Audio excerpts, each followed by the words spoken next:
Joining the administration's bet in yet another surprise on the last day of filing of certificates of candidacy for the 2022 elections. The government eases some quarantine and travel rules as the health department confirms the downward trend in COVID-19 cases is no longer artificial. And a first for the country, the CEO of online news agency Rappler, Maria Ressa, along with a Russian journalist, wins the prestigious Nobel Peace Prize for efforts to safeguard freedom of expression.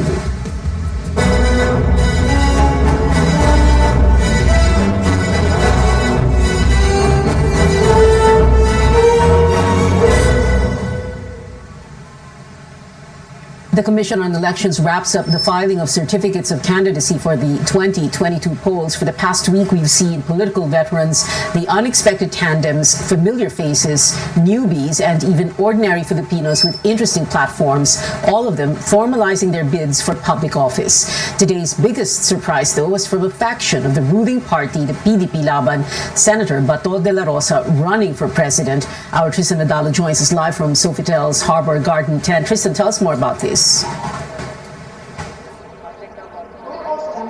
In what could be a surprise move from PDP Laban Party or faction led by Energy Secretary Alfonso Cusi, Senator Ronald Bato de la Rosa has filed a certificate of candidacy for president. De la Rosa said that he accepted the nomination because the party told him that they could no longer find anyone or a standard bearer who could continue the legacy of President Rodrigo Duterte. De la Rosa, however, said that he is open on the possibility of Davao City Mayor Sara Duterte replacing him. But De la Rosa also defended accusations or claims that he is making a mockery of the election process. Let's listen in. Look like a mockery to you? Huh? Sir, but you say... Do I look like a mockery to you? I won as a senator. Number 5 po ako last election.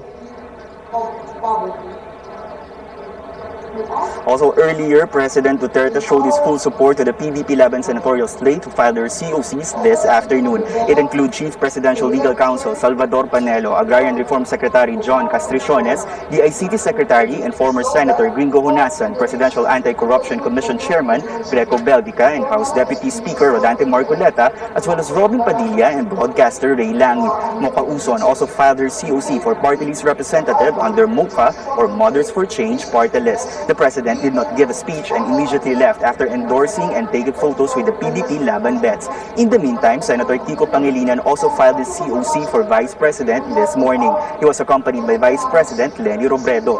Former Ifugao Representative and Liberal Party Vice President Teddy Bagilat also filed his COC for senators. Meantime, Senators Win Gatchalian, Laila De Lima, Richard Gordon, and former Vice President Noli De Castro also filed their COCs for senator.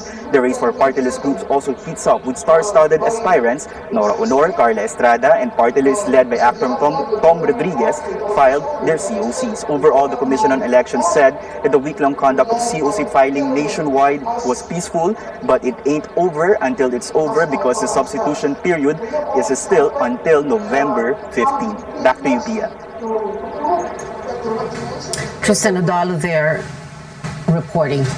Davao City Mayor Sara Duterte again rejects calls to run for president. In her latest post on Facebook, the presidential daughter thanks those who express their support, but says she is, quote, presenting myself to the Davaoeños as mayor for the third and last time in my life as a politician, unquote. The mayor is also calling on the public to work together for honest, orderly, and credible elections during the week-long filing of COCs in Pasay. Her supporters, donning green, have gathered outside Sofitel's Harbor Garden tent. They include a group of barangay officials from Davao City who flew into Manila earlier this week. For Presidential Chief Legal Counsel and senatorial aspirant Salvador Panelo, it's not yet too late for Sara Duterte. And then, lahat nananalangin na dumating siya. Oh, meron pa naman November 15 kung hindi dumating yan. So, maasa tayo na substitution yung gagawin. Maraming umaasa na sana ay magbago ang kanyang isipan. Pero as of now, wala po tayong info kung Sa ngayon, ang alam ko nasa Maynila siya, hindi siya tumuloy ng Singapore. Hindi ko alam kung nagdarasal pa ang taong bayan.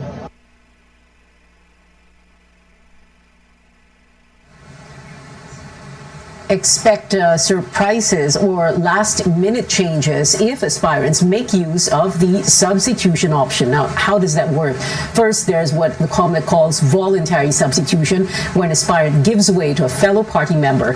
Take President Duterte, for example. He was able to run for the top post in 2016, even if he submitted his COC a month after the deadline. He substituted for party mate Martin Dino. Dino filed his COC as PDP Laban's presidential nominee but withdrew.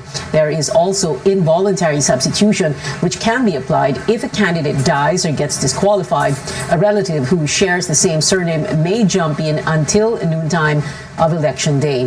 The COMELEC says the substitution option is not available for aspirants running as independents. Analysts believe it is time to scrap the substitution system, describing it as deceptive.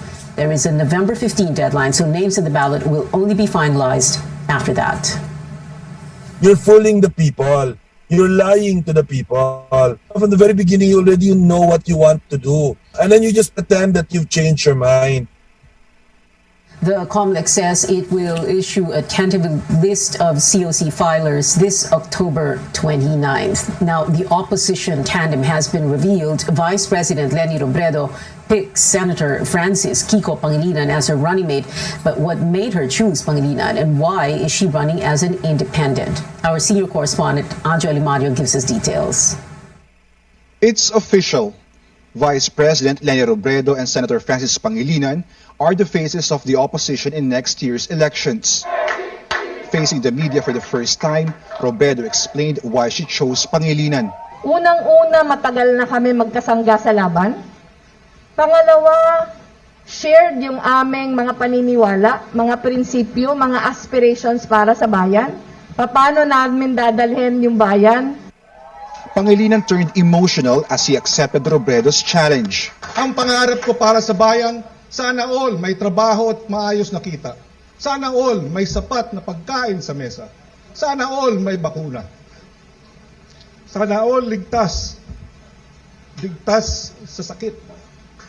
Sana all may sariling tahanan.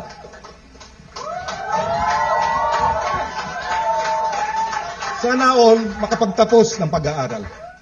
Robredo is running as an independent but clarified she's not leaving the Liberal Party. Running for independent is our symbolic way of showing na bukas kami sa pakikipag-alyansa sa maraming mga partido. Pink dominated the digital space yesterday, overwhelming Robredo herself.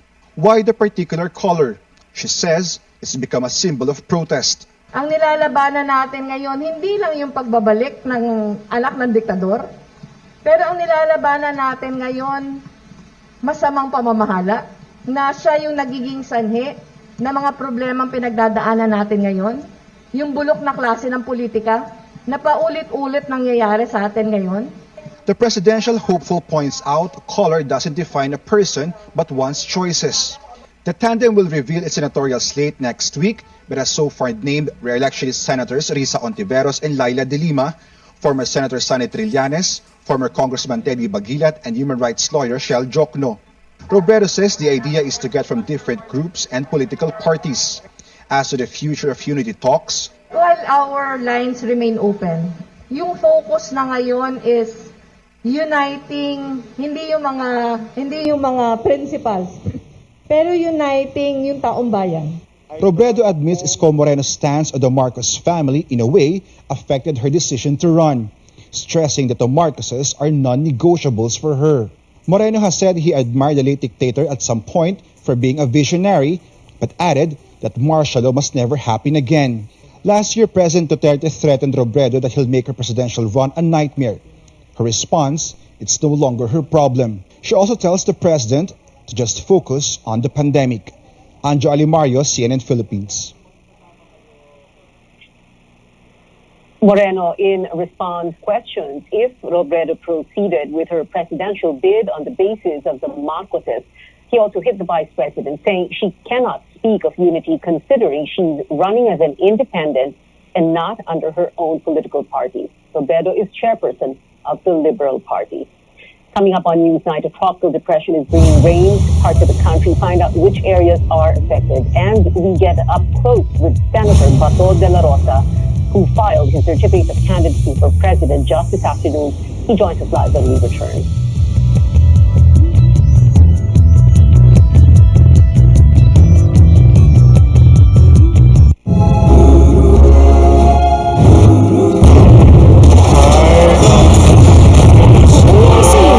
Nakasimangot ka. Alam ko na. Masakit ang katawan mo, ano? Sa sobrang trabaho? O di kaya masakit ang ulo sa sobrang stress? Break ka muna. Hinga ng malalim at imasahe ang ulo mo gamit ang Herbalaya Liniment Oil. Ako rin ganun eh. Kaya pag mataas ang tensyon sa trabaho, mag-Herbalaya break ka muna. Herbalaya Liniment Oil. Amoy na kaaya-aya sa bawat pahid.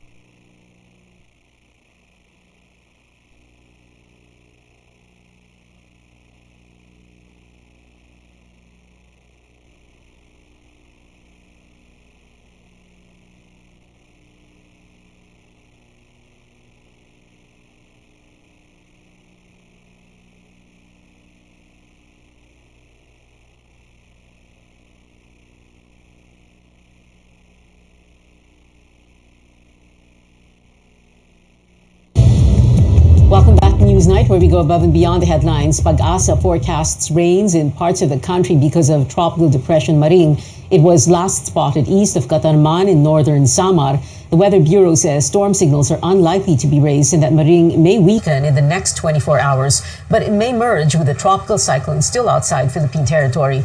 Maring will bring light to moderate with at times heavy rains over Bicol, Eastern Visayas, Caraga, Cebu, and Bohol. Moderate to rough seas also expected in those areas. Continuous rains have triggered a landslide in Maasin City in southern Leyte. Clearing operations underway after the landslide damaged a portion of a road in Barangay Hantag.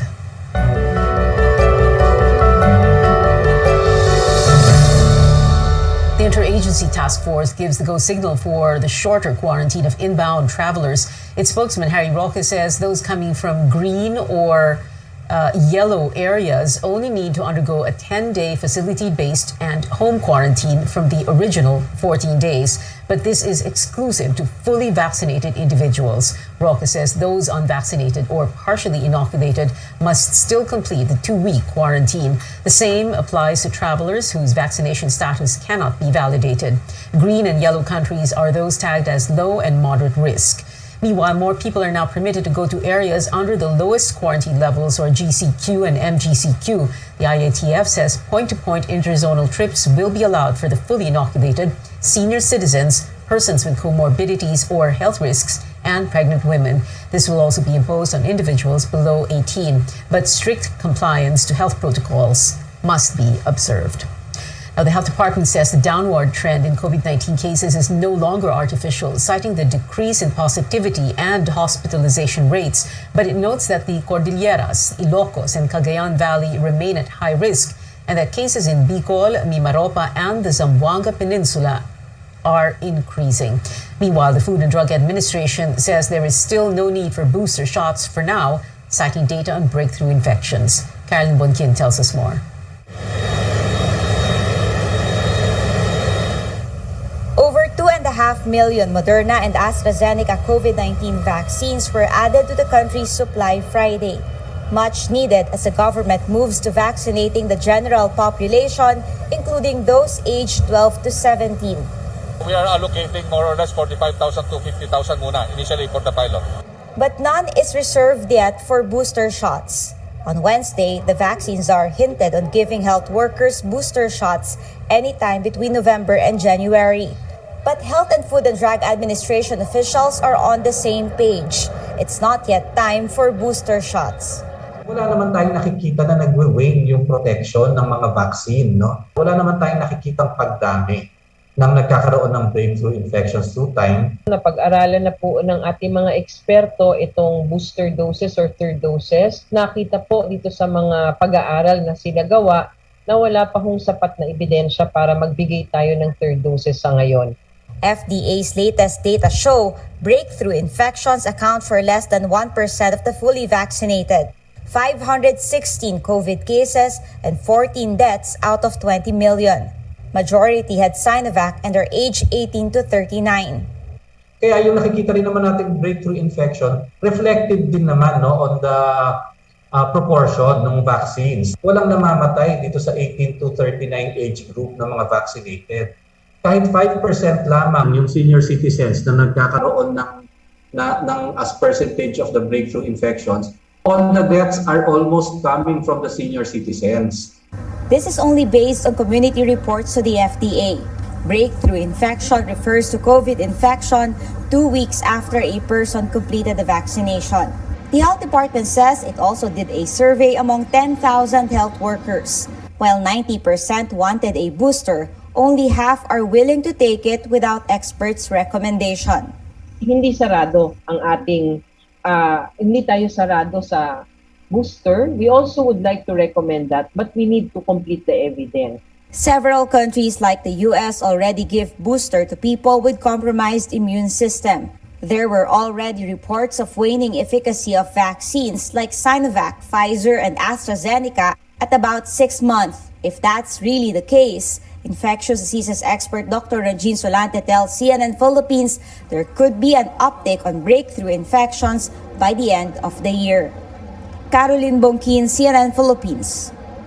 Government officials are upbeat on the continuous arrival of COVID-19 vaccines. The vaccine czar says the country is receiving about 1.4 million doses every day. Officials are urging local governments to encourage constituents to take the vaccine. Here's what Carlito Galvez had to say about calls to let LGUs purchase their COVID-19 shots directly from manufacturers. Dapat malaman ng LGU, we have enough vaccine. Hindi na kailangan bumili. Bumili na lang sila ng syringes, yung tuberculin syringes. Kasi bumabaha na yung vaccine natin, bakit pa tayo bibili? Makukuha tayo niyan.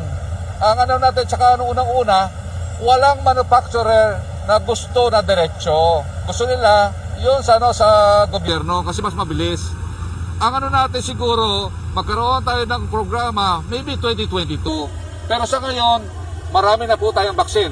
33 million ang nasa stockpile natin, nasa warehouses ng LGUs at ng CHP. Galvez adds he's hoping that half of the population will be vaccinated by the end of the year. A big step towards COVID-19 vaccines for younger children in the United States. Pfizer seeks emergency use approval from regulators to administer shots to kids aged 5 to 11 years old. CNN's Mandy Gaither has more in today's Health Minute. If authorized, it would be the first COVID-19 vaccine for younger children. Pfizer officially applying for emergency use authorization for kids ages 5 to 11. This is an important development. The FDA has scheduled time to review the Pfizer data October 26th. That would be followed by consideration by the CDC. While it's still unclear how long a decision may take, here was the timeline for adults. Pfizer applied for an EUA on November 20th, 2020. It was authorized December 11th. We are ready. We have the supply. We're working with states to set up convenient locations for parents and kids to get vaccinated, including pediatricians' offices and community sites. Pfizer says in trials, more than 2,200 children were given 1/3 of the dose adults get. The company found its vaccine safe and generated a robust antibody response. But officials know they're continuing to contend with vaccine hesitancy. I would anticipate that as parents and their children have questions of their pediatricians and other local health professionals, and they get those questions answered, that more and more parents and kids will want their kids to get vaccinated. For Health Minute, I'm Mandy Gaither.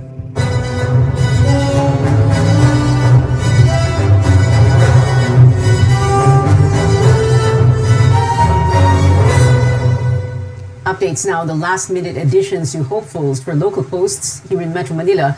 Marcy Teodoro filed his certificate of candidacy today, gunning for his third and final term as Marikina City Mayor. Teodoro will face off against the city's first district representative, Bayani Fernando, who was previously mayor from 1992 to 2001.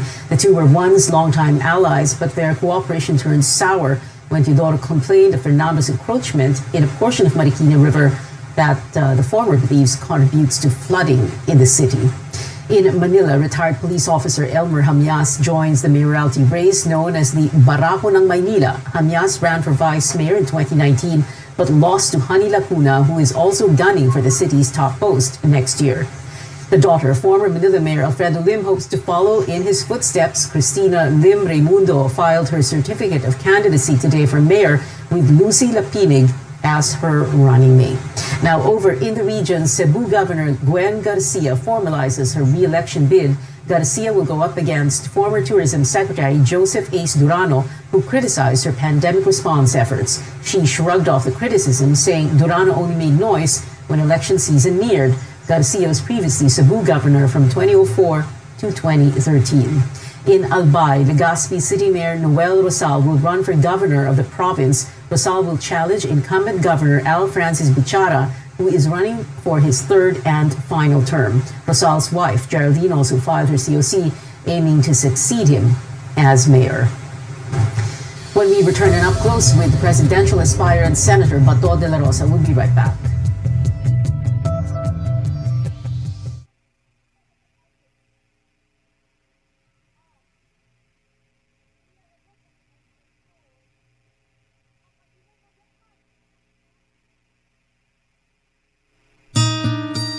Oh, anyari sa'yo?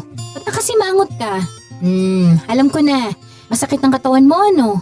Sa sobrang trabaho? O di kaya masakit ang ulo sa sobrang stress? Break ka muna.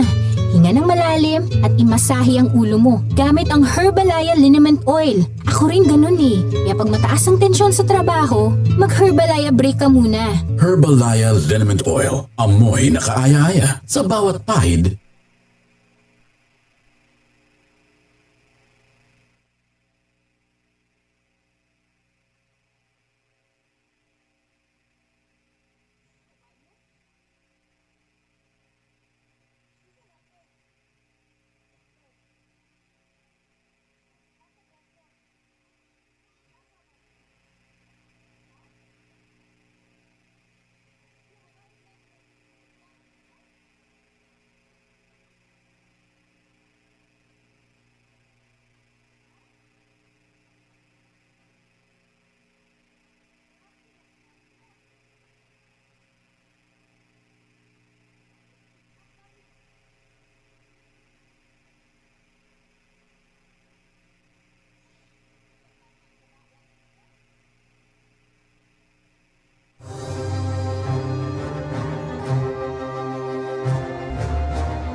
Welcome back to CNN Philippines. I'm Pia Ontiveros. Going back to our top story, Senator Bato de la Rosa is gunning for the presidency in a surprise move. On the last day of the filing of COCs, de la Rosa will be running under the ruling party, PDP Laban. He now joins us live for Up Close. Good evening, Senator Bato, and thank you very much for joining us, sir. Nagulat naman po kami sa inyo para po kayong, for lack of a better comparison, para po kayong Jack in the Box. Biglang lumabas kayo ng ganon. Nakakagulat naman. Well, diskarte yan, Pia. Para pag maaga ka kasi mag-announce, diskarte. Sisirain ka kaagad. Kaya, tama yung last minute na pag-file natin. Oo, so parang diskarte na surprise. Pero sir, last minute na pag-file, tapos sabi nyo, hindi na, parang hindi ma-transmit, malaman ng ibang tao. Pero last minute din po ba yung decision na mag-file kayo? Kasi nga walang nag-file this morning na isang nagngangalang Sara Duterte. Ganun po ba? Actually, matagal na kami kinukonsider naman ng partido, pero wala pang final decision na gawa ang partido kung sino talaga sa amin. Kinukonsider na kami noon pa. Pero ang final decision is itong mga letter based na lang ng itong pag-filing na. Well, to be frank, just in case, ganito lang ang status natin. Just in case, makapag-decide si Inday Sara na tumakbo at madesisyonan ng partido namin, ng PDP Laban, na i-adapt siya as our standard bearer, then magka-desisyonan talaga na siya ipapalit sa akin, so no problem with me. I will abide by party decisions. As I have said, I am a good soldier. Sunod lang ako sa instruction ng aming partido. So ngayon nga, pinatakbo ko ng partido, So this is kanina, the decision of the party na tumakbo. Yes. Well, Senator, so kanina lang po kayo sinabihan na bato mag-file Hello? na kayo ng COC for President kasi hindi magfa-file ngayon si Sara. Kanina lang po ba kayo sinabihan, sir, na mag-file na po kayo kasi hindi magfa-file si Sara?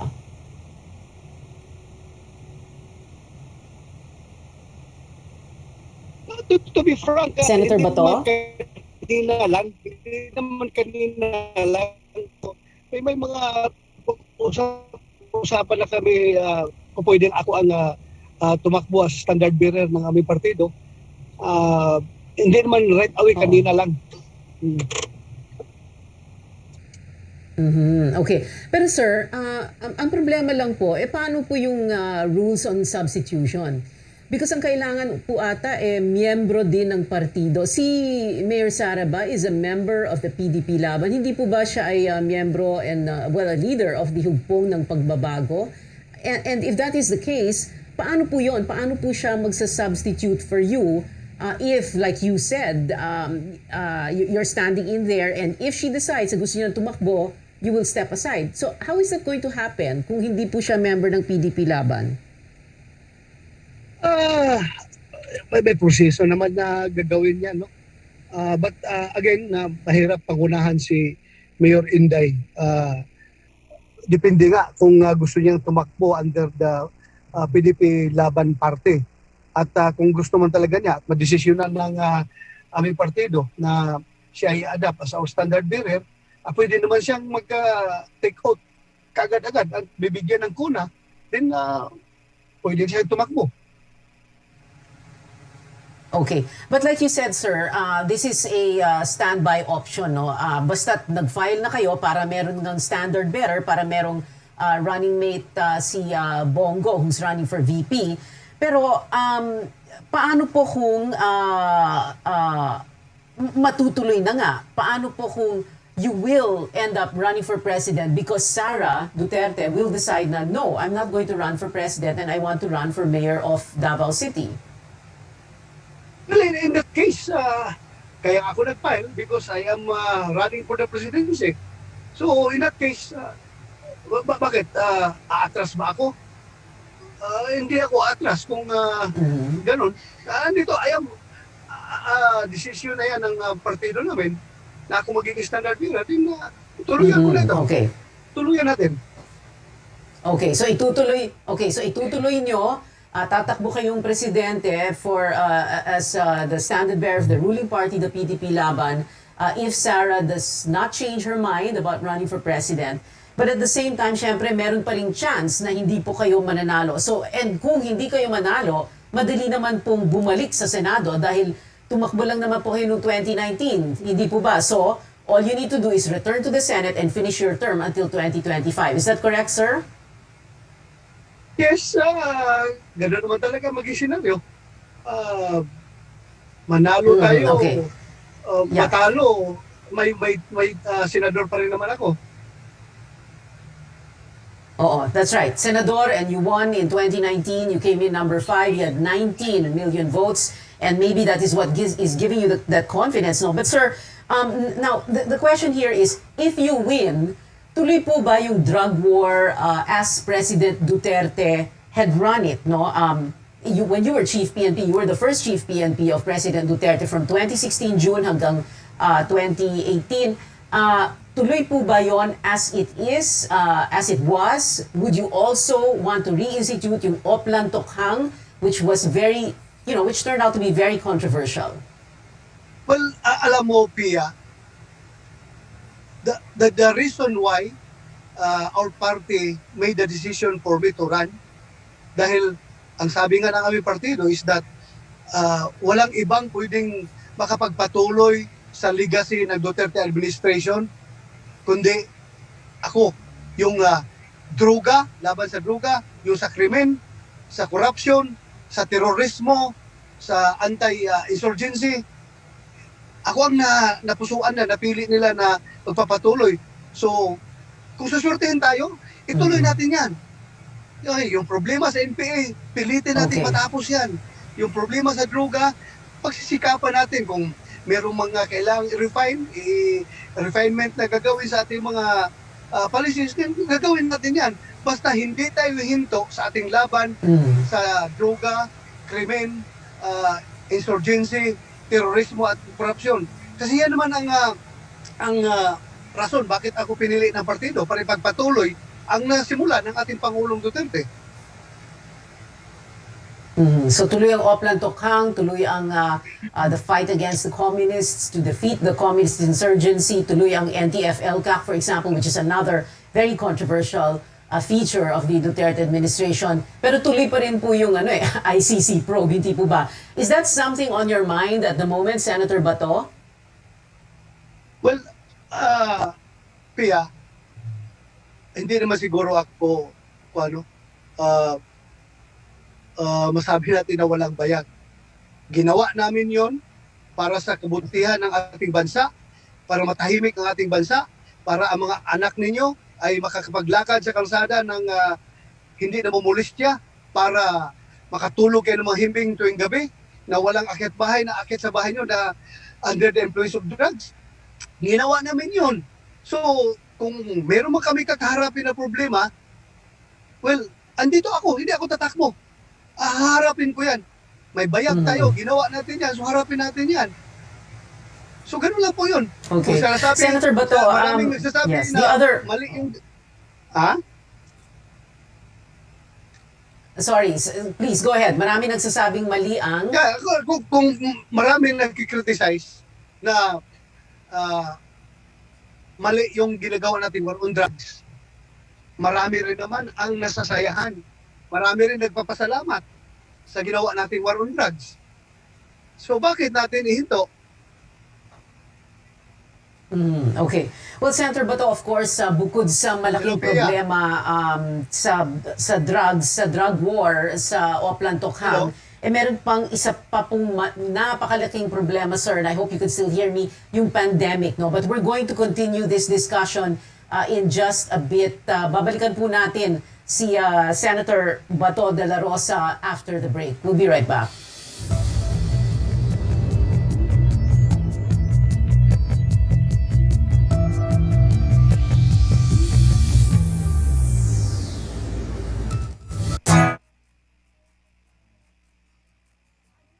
Ano nangyari sa'yo? Ba't nakasimangot ka? Alam ko na. Masakit ang katawan mo, ano? Sa sobrang trabaho? O di kaya masakit ang ulo sa sobrang stress? Pray ka muna. Hinga ng malalim at imasahe ang ulo mo gamit ang Herbalaya Liniment Oil. Ako rin ganun eh. Kaya pag mataas ang tensyon sa trabaho, mag-Herbalaya break ka muna. Herbalaya Liniment Oil. Amoy na kaaya-aya sa bawat pahid.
Welcome back to CNN Philippines. You're still watching our up-close segment with former Senator Bato de la Rosa, who just this afternoon filed his certificate of candidacy to run for president under the ruling party, the PDP laban. Senator Bato, kanina ang tanong ko po syempre malaking problema yung drug war, the war against crime also, but ang pinakamalaking problema na talagang the next administration will have to take the bull by the horns, so to speak, is the pandemic. So ano po yung plano ninyo para sa pandemya? Paano po yung government response to the pandemic, Senator Bato?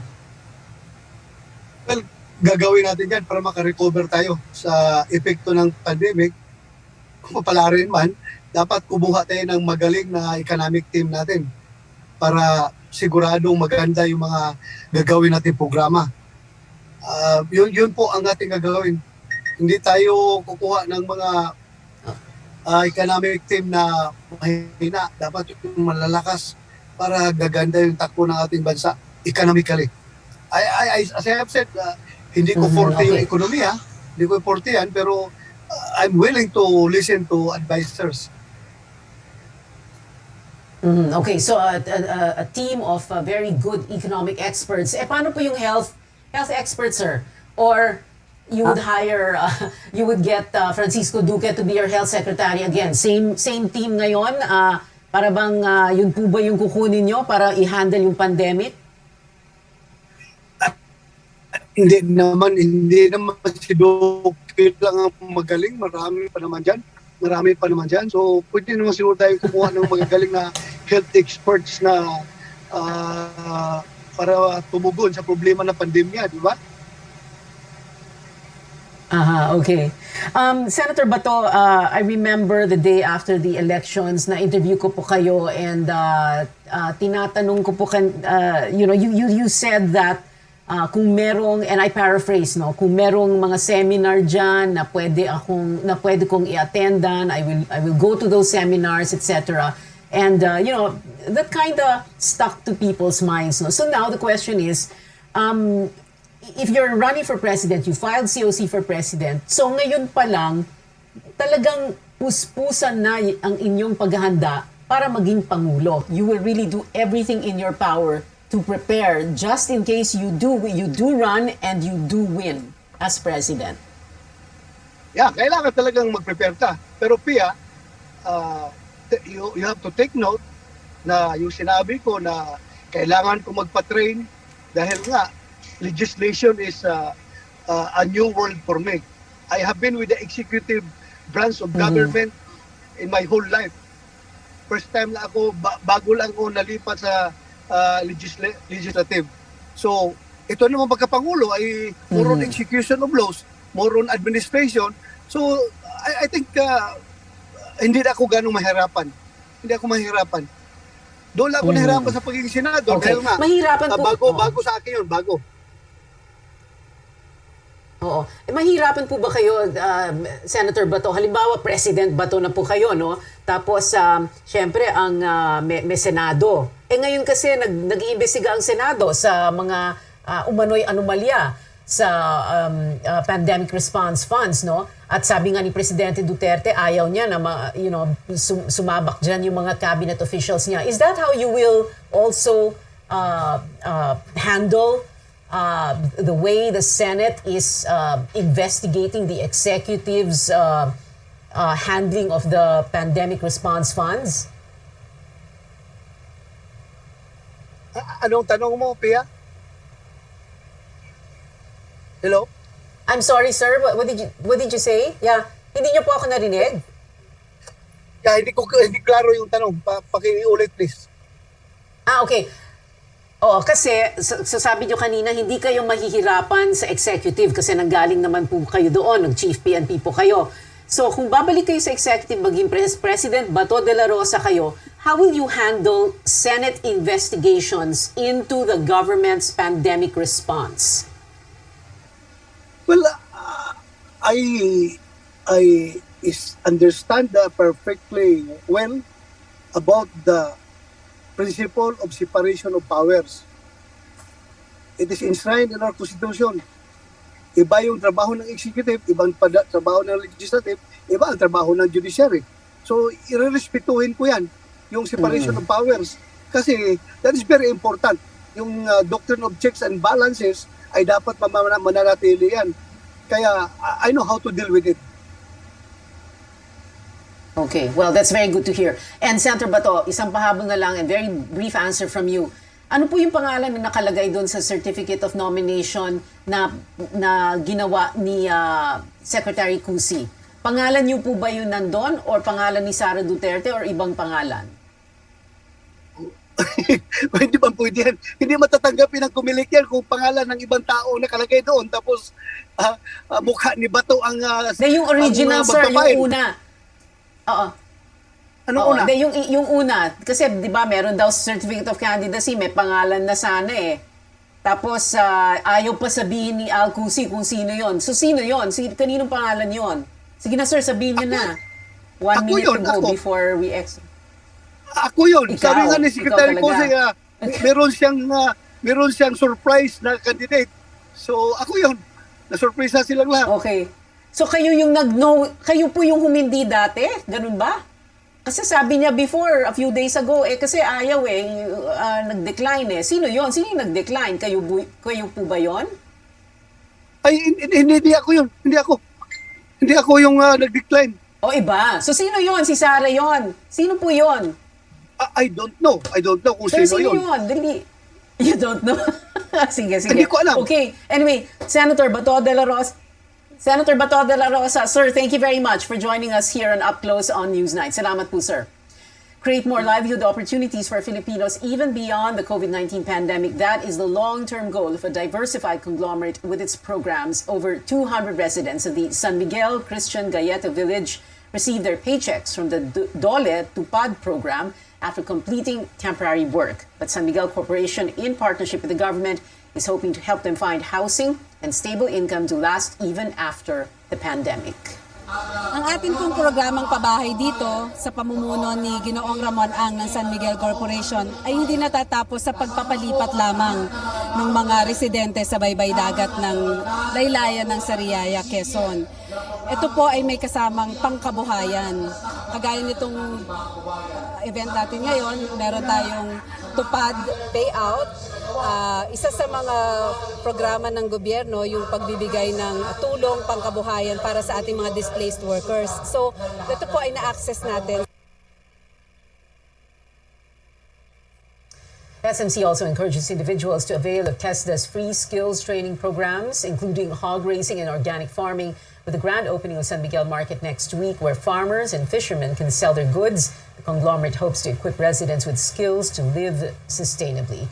And before we go, this breaking news at this hour, this year's Nobel Peace Prize.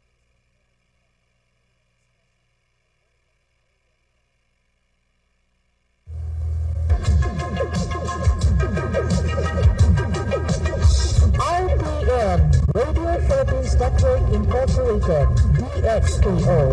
13 sa Zinday Uso sa dial sa inyong radyo. RPN DXKO, ang radyo ronda dini sa Dagdagan sa Cagayan de Oro. Sibiyahan na may galaon sa katawan, andang o serbisyo sa tanan. Ang RPN DXKO radyo ronda, sakop sa KBP, kapisanan ng mga broadcaster ng Pilipinas.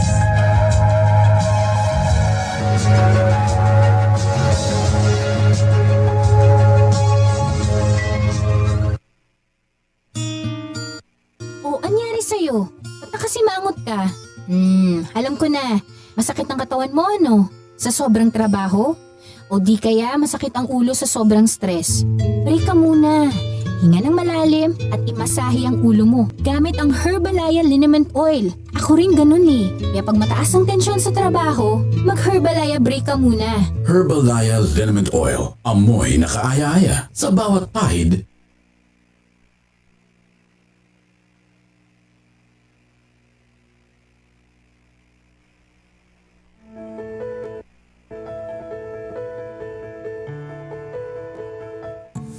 Many Many of us have heard about ADHD, attention deficit hyperactivity disorder. Initially first diagnosed in childhood, but it can last into adulthood. It's a mental health condition that affects a person's ability to focus, sit still, and control impulsive behaviors. As a result, one's quality of life can be affected. But with proper education, treatment, and support, adults living with it can manage and thrive. On the program today, we'll discuss how to diagnose ADHD, its misconceptions, and how to manage it. I'm Dr. Freddy Gomez, and this is Med Talk Health Talk only on CNN Philippines.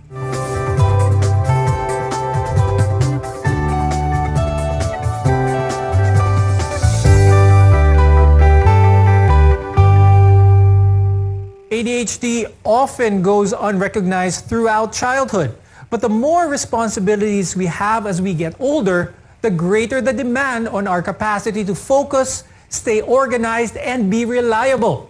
This is why it's important to diagnose and treat the condition as early as possible.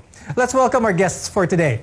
With us is Dr. Corazon Angela Cuadro. She's an adult psychiatrist from the Medical City. Also with us is Dr. Angie Sievert Fernandez. She's a child developmental psychologist from the St. Luke's Medical Center. Dr. Quads, tell us what it means for adults with ADHD to lack focus, because it's a bit more than just finding it hard to listen in class or to listen to a speech, isn't it? In adults, we usually see manifestations in terms of impulsivity, irritability, a difficulty focusing, maybe some restlessness, a little fidgeting over here and there. So that's the typical presentation of ADHD in adults. And of course, in terms of how that manifests in the adult life, then that will be seen in occupational functioning, academic functioning, social, in relationships, in activities of daily living like managing of finances, chores around the house, the daily grind. Dr. Angie, could you tell us how it would manifest within a child? At what age would one expect this type of condition to be seen, and how would this progress? What is important for people to understand is just because makulit, malikot, doesn't mean may ADHD na agad. There are things that we have to be looking at also. Okay, how many of these symptoms do they manifest? They have to manifest as children at least 6 of the listed symptoms. Plus, it has to occur in 2 settings. Hindi lang sa bahay, hindi lang sa school, hindi lang sa parties, but at least in 2 settings, it occurs consistently. Okay? Kasi minsan, Dr. Freddy, may tendency na hindi nakafocus, malikot, ay may ADHD yan. But it goes more, it goes beyond that. Aside from some of the symptoms that you mentioned, how ADHD can present in adulthood, are there other practical applications where we could see that there could be a possibility of a diagnosis of ADHD? Let's go with, let's say, for example, career choices, or maybe how well they have stability in their life. Could this be a telltale sign of ADHD? You know how sometimes there are career choices that don't fit that. So there would be obvious bothersome symptoms that way. For example, some find that they don't fit well with some patients with ADHD find that they don't fit well with a desk job. Some find that they thrive more when they are out in the field. Halimbawa lang po yun . So maybe that's an example. How would someone know the difference between maybe just a plain behavioral problem and that of ADHD? So how would ADHD in an adult be diagnosed? It would be worthwhile to go for at least an initial evaluation. Say with your trusted psychologist, psychiatrist, family doctors. You know what we work with often?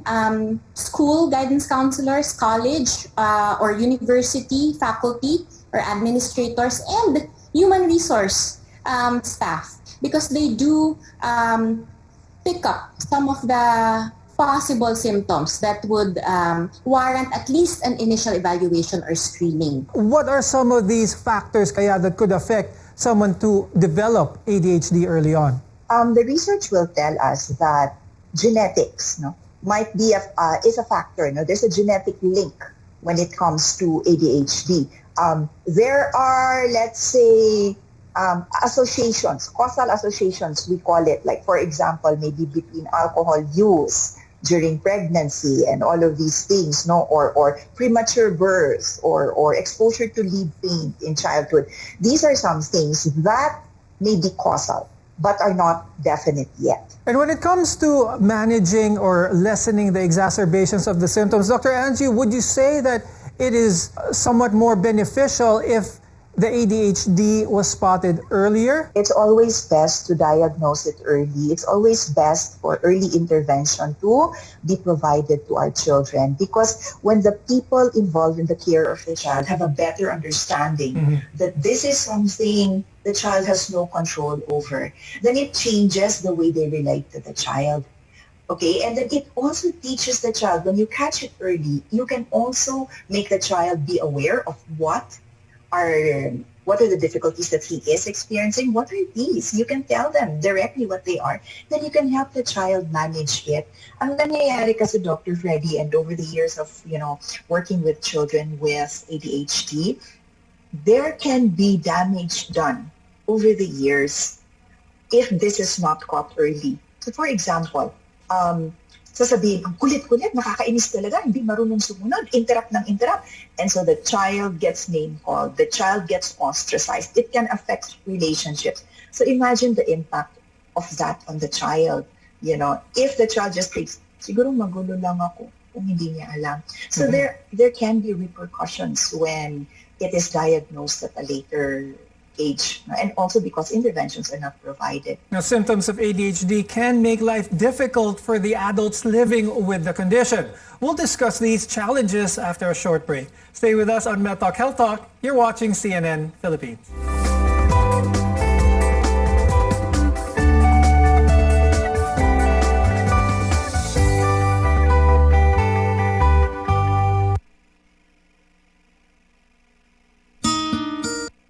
Anyari sa'yo?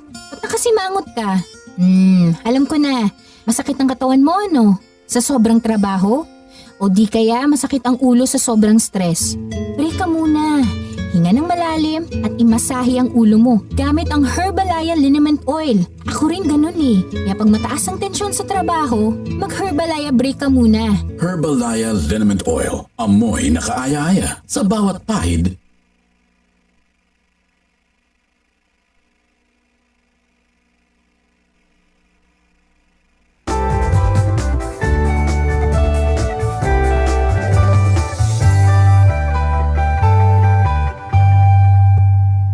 From work to house chores and raising a family, life can be overwhelming for many of us.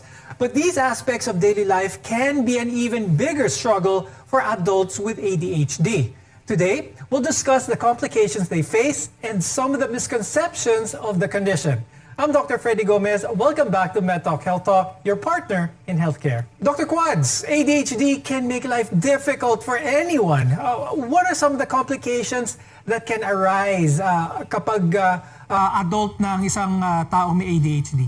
Children and adolescents and eventually adults, if they don't understand that the experience or the manifestations are actually symptoms of ADHD, they tend to grow up believing, feeling, thinking that they are inferior to their peers, to schoolmates, or to office mates, maybe even less behaved, less obedient, or pasaway. Parents may find it difficult initially to maybe think that their child may have ADHD. So are there some concrete red flags that they can look at? And one of those things is schoolwork. So what does the performance of a child with ADHD look like? If a child is predominantly hyperactive, the child will have difficulty staying safe. The child will keep on moving. Okay? However, the child can still do some schoolwork. That means cognitive functioning is also still okay. And then they won't see it masyado as a problem. However, when we are working with children with ADHD, there are what we call comorbidities. Some things are likely to happen more with children with ADHD than others. And so what are some red flags? Learning disabilities, that can be one. Okay. Low sort of like low self-esteem, the way they see themselves, more likely to develop mood disorders, for example, like being sad and depressed or being anxious. These are some things that we can look at also. Dr. Quads, let's clear something up. Starting with a misconception that ADHD isn't a real condition. It is a medical condition. It is the most common neurodevelopmental disorder. And we do have diagnostic criteria like Dr. Angie mentioned. Now, another misconception is that many believe that people with ADHD just need to try harder. They think that because those with ADHD can hyper-focus on their interests, they can do so with other tasks if they really wanted to. Dr. Angie, could you explain this for us? I've worked with a number of kids now, and it really breaks my heart because they will say, but I'm trying. I'm doing my best and I can't. And we really have to listen to children. I think that's very important. Listen to your child when they say they're trying and they still can't do it. Because it's not for a lack of trying. It's because it's beyond their control. And when we talk about, Dr. Freddy, about hyperfocus, there are certain environments, there are certain situations that can be highly stimulating, certain activities that can be highly stimulating. And this is when hyperfocus comes in. However, if it's, let's say, the more mundane, less stimulating activities, that's where you see the distractibility really come to the surface. And that's when you're able to say, ay nako, wala, di makafocus.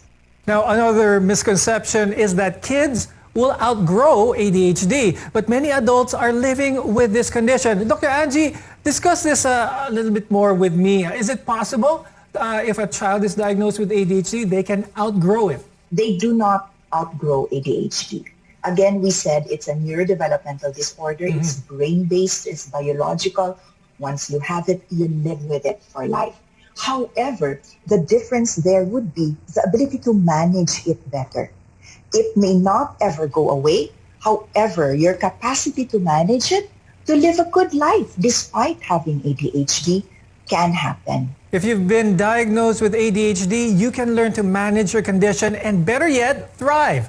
More on this when we return. We want to be your partner for a lifetime of good health. Keep it here on CNN Philippines.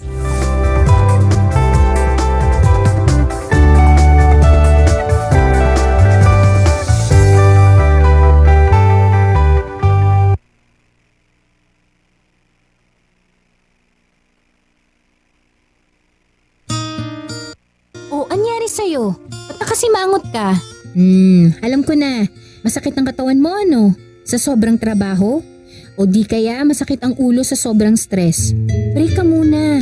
Hinga ng malalim at imasahe ang ulo mo gamit ang Herbalaya Liniment Oil. Ako rin ganun eh. Kaya pag mataas ang tensyon sa trabaho, mag-Herbalaya break ka muna. Herbalaya Liniment Oil. Amoy na kaaya-aya sa bawat pahid.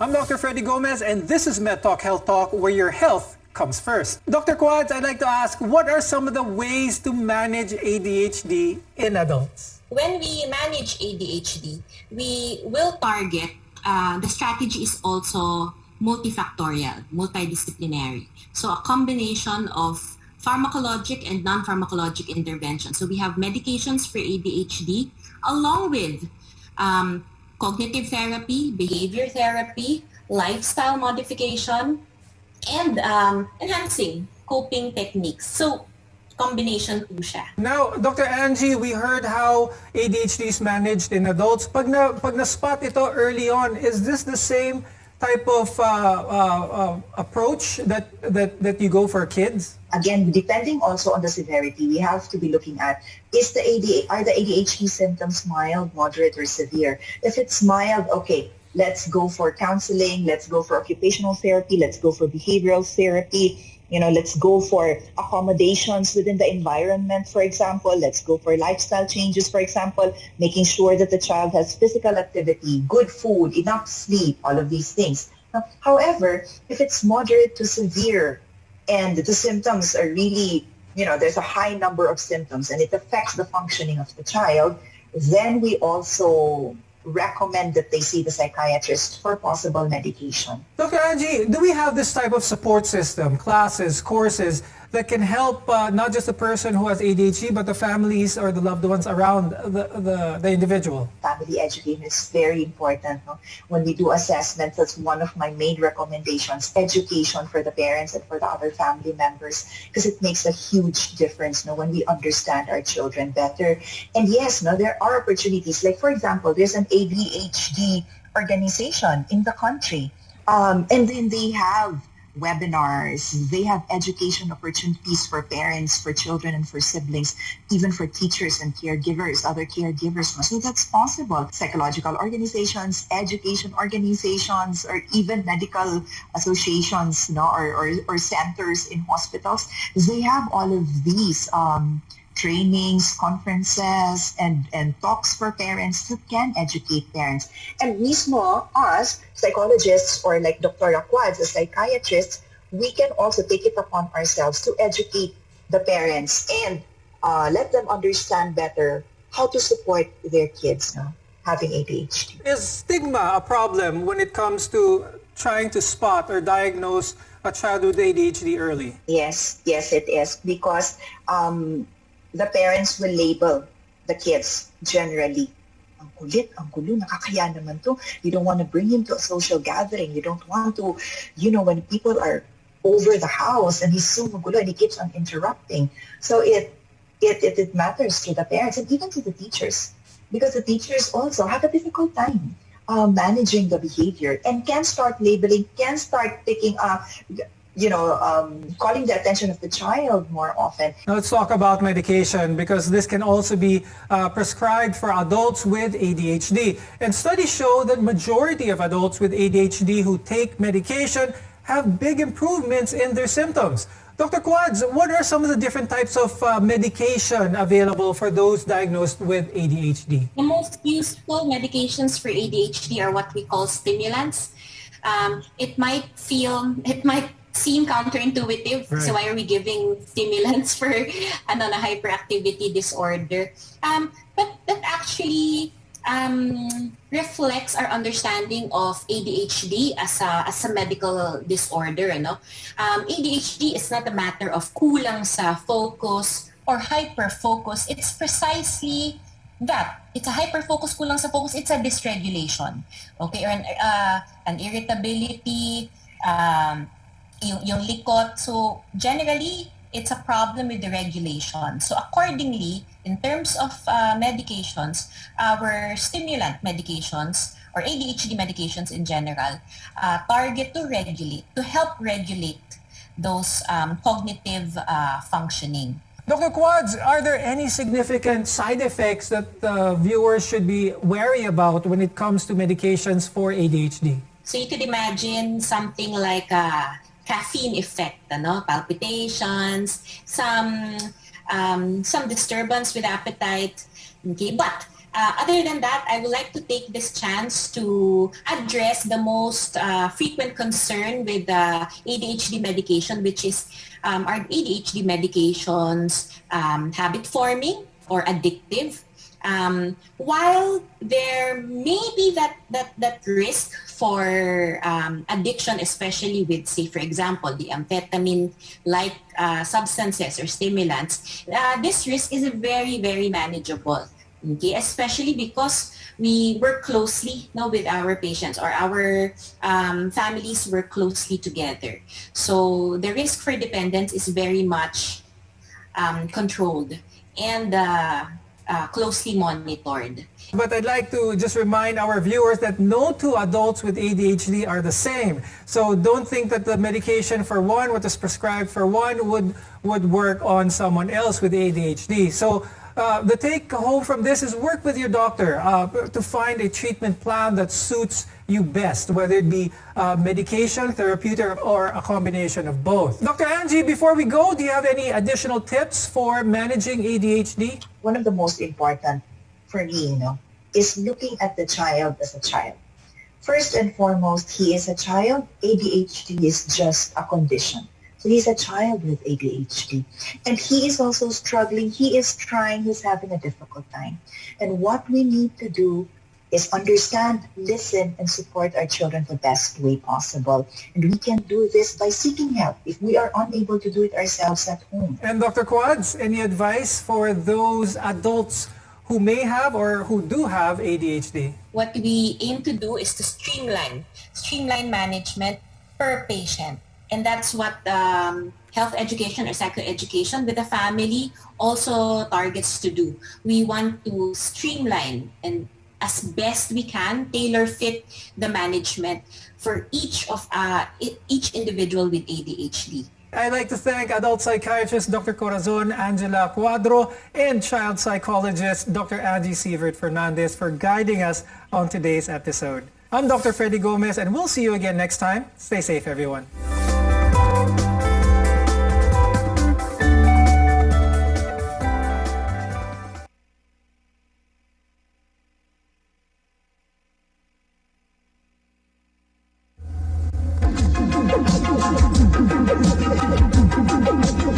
RPN, Radio Philippines Network Incorporated, DXKO.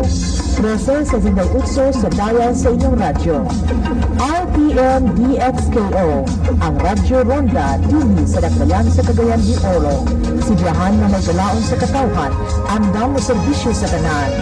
Ang RPN DXKO Radyo Ronda, sakop sa KBP, kapisanan ng mga broadcaster ng Pilipinas.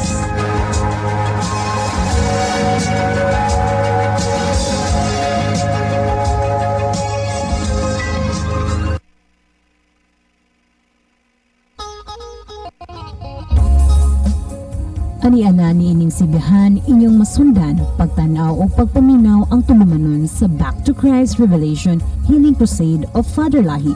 Usa ka oras kini nga programa sa espirituhanong pagtulunan kausa sa matag simana dinhi lamang sa RPN DXKO Teleradyo.